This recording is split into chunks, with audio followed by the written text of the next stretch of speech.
ನಿಜ ಬ್ರೋ. ಈ ಕ್ವಶನ್ನಿಗೆ ನನಗೆ ಇನ್ನಿಷ್ಟಿಲ್ಲ ಆನ್ಸರ್ ಸಿಗ್ಲಿಲ್ಲ. ನಾನು ಅನ್ಎಕ್ಸ್ಪೆಕ್ಟೆಡ್ ವ್ಯಕ್ತಿಯಿಂದ ಏನು ಮೋಸ ಹೋದೆ ಅಂತ ಹೇಳಿದಲ್ಲ, ಅವ್ರಿಗೆ ಕೇಳಿದೆ ನಾನು. ಅವ್ರು ನಾನು ಬಿಟ್ಟು ಹೋಗ್ಬೇಕಾದ್ರೆ ನಾನು ನಿನಗೆ ಏನು ಕಮ್ಮಿ ಮಾಡಿದೆ, ನನಗೆ ಯಾಕೆ ಈ ಥರ ಮೋಸ ಮಾಡ್ತಾ ಇದೆಯಾ ಅಂತ ಕೇಳಿದೆ. ಇರ್ಬೋದು ತುಂಬಾ ಕೇಸಸ್ನ. ಹುಡುಗ ಹೋಗಿ ಹುಡುಗಿಗೆ ಚೂರಿ ಹಾಕಿದ್ದಾನೆ, ಹುಡುಗಿನ ಸಾಯಿಸಿದಾನೆ ಹೊರತು ಹುಡುಗಿ ಯಾವತ್ತು ಕೂಡ ಹುಡುಗನಿಗೆ ಬಂದು ಚೂರಿ ಹಾಕಿದ್ದು ಹಿಸ್ಟ್ರಿಯಲ್ಲಿ ಇಲ್ಲ, ನಾನು ನೋಡಿಲ್ಲ ಎಲ್ಲಿಯೂ ಕೂಡ. ನಾನು ಡೌಟೇ ಇಟ್ಕೊಂಡಿಲ್ಲ ಕಣ. ನಮ್ಮ ಬದುಕಲು ದೀಪಾವಳಿ ಬಂದೇ ಬರುತ್ತೆ. ಪಟಾಕಿ ಯಾವಂದೇ ಆಗಿರ್ಲಿ, ಅಂಟ್ಸೋರ್ ನಾವಾಗಿರ್ಬೇಕು. ವಿಡಿಯೋ ಸ್ವಲ್ಪ ಲಾಂಗ್ ಫಾರ್ಮೆಟಲ್ಲಿ ಇರುತ್ತೆ, ಓಕೆನಾ? ಸೊ ಇವತ್ತು ಹೇಳ್ತಾ ಇರುವಂಥ ನಾನು ನನಗೆ ಆಗಿರುವಂಥ ಅನುಭವ ಆಗಿರ್ಬೋದು, ನನ್ನ ಫ್ರೆಂಡ್ಸಿಗೆ ಆಗಿರುವಂಥ ಅನುಭವನ ಹೇಳ್ತಾ ಇದ್ದೀನಿ. ಸೊ ನನ್ನ ಜೊತೆಗೆ ಒಬ್ಬ ಫ್ರೆಂಡ್ ಇದ್ದಾರೆ ಅಲ್ಲಿ. ಸೊ ವಿಷಯ ಏನು ಅಂದರೆ, ಇವತ್ತು ನಾವು ಮಾತಾಡಲಿಕ್ಕೆ ಬಂದಿರುವಂಥದ್ದು, ಒಬ್ಬ ವ್ಯಕ್ತಿ ತುಂಬ ಖುಷಿಯಿಂದ ಇದ್ದಾನೆ, ತುಂಬ ಖುಷಿಯಿಂದ ಮಾತಾಡ್ತಾ ಇದ್ದಾನೆ ಅಂದರೆ ಅವನ ಹಿಂದೆ ಅವನ ಮನಸ್ಸಲ್ಲಿ ನೋವಿಲ್ವಾ? ಸೊ ಅವನು ಒಂದು ವೇಳೆ ನೋವಿದ್ರೆ ಅವ್ನು ಯಾಕೆ ಬೇರೆಯವ್ರ ಜೊತೆ ಖುಷಿಯಿಂದ ಮಾತಾಡ್ತಾ ಇದ್ದಾನೆ? ನನ್ನ ಪ್ರಕಾರ ಅವನ ಮನಸ್ಸಲ್ಲಿ ಏನೋ ಒಂದು ನೋವಿದೆ, ಬೇರೆಯವ್ರ ಹತ್ರ ಹೇಳಲಾಗದೇ ಇರುವಷ್ಟು ದೊಡ್ಡ ನೋವಿರುತ್ತೆ. ಸೊ ಬೇರೆಯವ್ರ ಹತ್ರ ತುಂಬ ಖುಷಿಯಿಂದ ಮಾತಾಡ್ತಾ, ಬೇರೆಯವ್ರನ್ನ ತುಂಬ ಖುಷಿಯಿಂದ ನೆಗಡಿಸ್ತಾ ಅವನ ನೋವನ್ನು ಮರಿತಾ ಇರ್ತಾನೆ. ಅವನು ಪ್ರತಿ ಸಾರಿಯೂ ಕೂಡ ಬೇರೆ ಬೇರೆ ಪ್ಲೇಸಸ್ಸಿಗೆ ಅವನು ತಿರುಗ್ತಾ ಇರ್ತಾನೆ, ತುಂಬ ಬ್ಯುಸಿಯಾಗಿರ್ತಾನೆ. ಕಾರಣ ಇಷ್ಟೇ, ಅವನು ಒಂದು ವೇಳೆ ಯಾವಾಗ ಫ್ರೀ ಆಗ್ತಾನೆ, ಅವನಿಗೆ ಯಾರಿಂದ ಮೋಸ ಆಗಿದೆ ಅವರ ಯೋಚನೆ ಅವನಿಗೆ ಖಂಡಿತ ಬರುತ್ತೆ. ಅದು ಕಾಮನ್ ಆಗಿ ಎಲ್ರಿಗೂ ಕೂಡ ಬರುತ್ತೆ. ಹಾಗಾಗಿ ಅವನು ಫ್ರೀ ಇರದೆ ಹಾಗೆ ತನ್ನ ಜೀವನವನ್ನು ಲೀಡ್ ಮಾಡ್ತಾನೆ. ಬೇರೆ ಯೋಚನೆಗೆ ಬರೋಲ್ಲ, ಏನು ಕೆಲಸ ಮಾಡ್ತಾ ಇದ್ದಾನೆ ಆ ಯೋಚನೆ ಬರುತ್ತೆ ಅನ್ನುವಂಥದ್ದು ನನ್ನ ಮಾತು. ಸೊ ನಮ್ಮ ಒಬ್ಬರು ಫ್ರೆಂಡ್ ಇದ್ದಾರೆ, ಅವ್ರು ಏನು ಹೇಳ್ತಾರೆ ಈ ಬಗ್ಗೆ ನೋಡುವ. Bro, over to you. ನೀ ಏನ್ ಹೇಳಿದೆ ಅದೆಲ್ಲ ನಿಜ ಬ್ರೋ.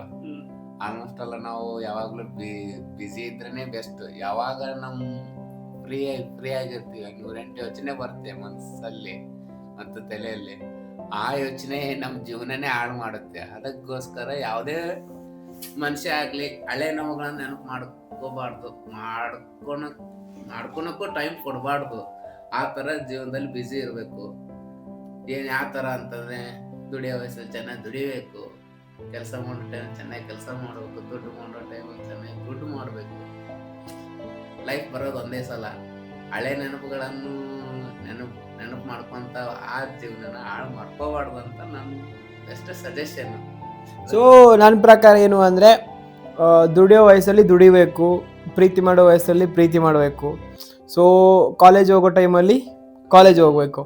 ಸೊ ಕಾಲೇಜ್ ಹೋಗೋ ಟೈಮಲ್ಲಿ ನಾವೇನಾದರೂ ಕೂಡ ಪ್ರೀತಿ ಮಾಡಿದರೆ ಖಂಡಿತವಾಗಿ ಕೂಡ ನಾವು ಅಲ್ಲಿ ಮಿಸ್ ಆಗ್ತೇವೆ.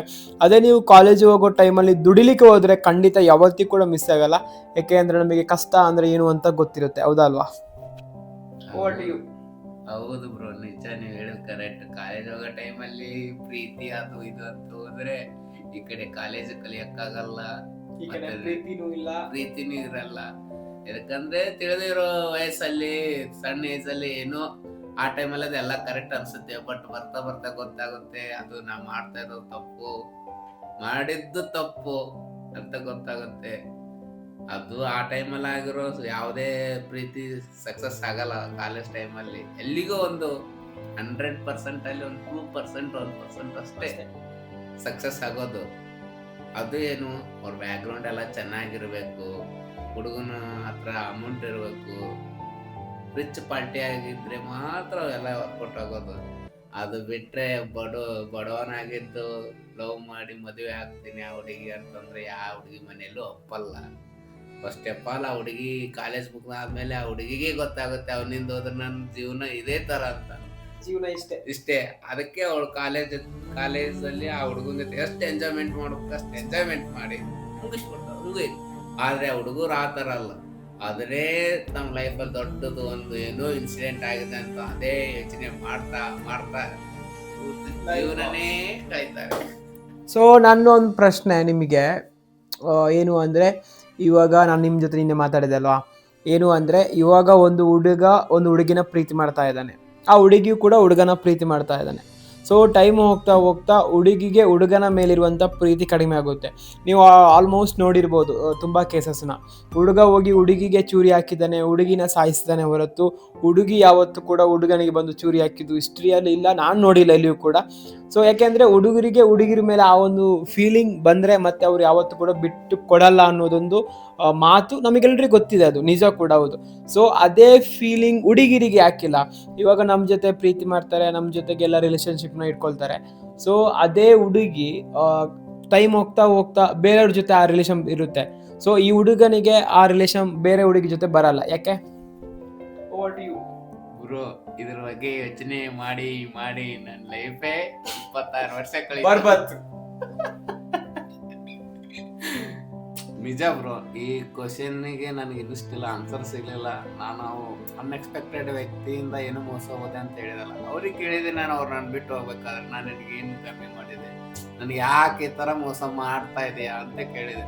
ಬಟ್ ಅವ್ರು ಒಂದೇ ಮಾತು ಹೇಳಿದ್ರೆ ಏನು ಗೊತ್ತಾ, ನೀ ಏನು ಕ್ವಶನ್ ಕೇಳಿದ್ರೆ ಆ ಕ್ವಶನ್ ನನ್ನ ಹತ್ರ ಆನ್ಸರ್ ಇಲ್ಲ, ನೀನು ಕ್ವಶನ್ ಆಗಿ ಹೇಳಿದ್ಯಾ.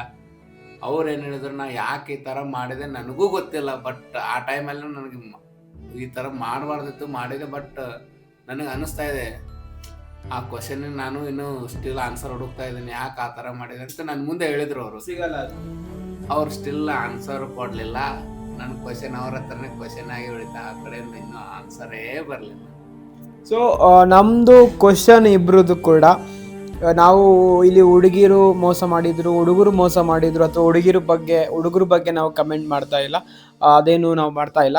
ಸೊ ನಮಗೆ ಇಲ್ಲಿ ಆನ್ಸರ್ ಬೇಕಾಗಿರುವಂಥದ್ದು, ಇವಾಗ ಒಬ್ಬ ಹುಡುಗ ಒಂದು ಹುಡುಗಿನ ಇಷ್ಟಪಟ್ಟರೆ ಅವ್ನು ಖಂಡಿತ 95% ಬಿಟ್ಕೊಡಲ್ಲ ಯಾವುದೇ ಸಂದರ್ಭ ಕೂಡ. ಒಂದು ವೇಳೆ ಹುಡುಗಿ ಮೋಸ ಮಾಡಿ ಹೋದ್ರೂ ಕೂಡ ಹುಡುಗ ಅವಳನ್ನು ಪ್ರೀತಿ ಮಾಡ್ತಾ ಇರ್ತಾನೆ. ಅದೇ ಕುಡಿಯೋಕ್ಕೆ ಹೋಗ್ತಾನೆ, ಹುಚ್ಚನಾಗ್ತಾನೆ, ಅದು ಏನೋ ಒಂದು ಆಗ್ತಾನೆ ಹುಡುಗ, ಅವರೆಲ್ಲ ಗೊತ್ತು ಹುಡುಗರಿಗೆ. ಅದೇ ಹುಡುಗಿಗೆ ಯಾವ ಫೀಲಿಂಗ್ ಯಾಕಿಲ್ಲ? ಒಬ್ಬ ಹುಡುಗ ಇವಾಗ ಮೋಸ ಮಾಡಿದ್ದಾನೆ ಅಂದರೆ ಹುಡುಗಿ ಬೇರೆ ಹುಡುಗನ ಪಕ್ಕ ಮದುವೆ ಆಗ್ತಾಳೆ, ಹೌದಾ ಅಲ್ವಾ? ನಿಜ ಬ್ರೋ, ನಿಜ. ಸೊ ಪಕ್ಕ ಮದುವೆ ಆಗ್ತಾನೆ, ಅದೇ ಹುಡುಗ ಆಗಲ್ಲ. ಸೊ ನಮ್ಮದು ಕ್ವಶನ್ ಏನು ಅಂದರೆ, ಈ ಹುಡುಗನಿಗಿರೋ ಫೀಲಿಂಗ್ ಹುಡುಗಿಗೆ ಯಾಕಿಲ್ಲ? Question mark. ಬಾಯ್ ಬಾಯ್.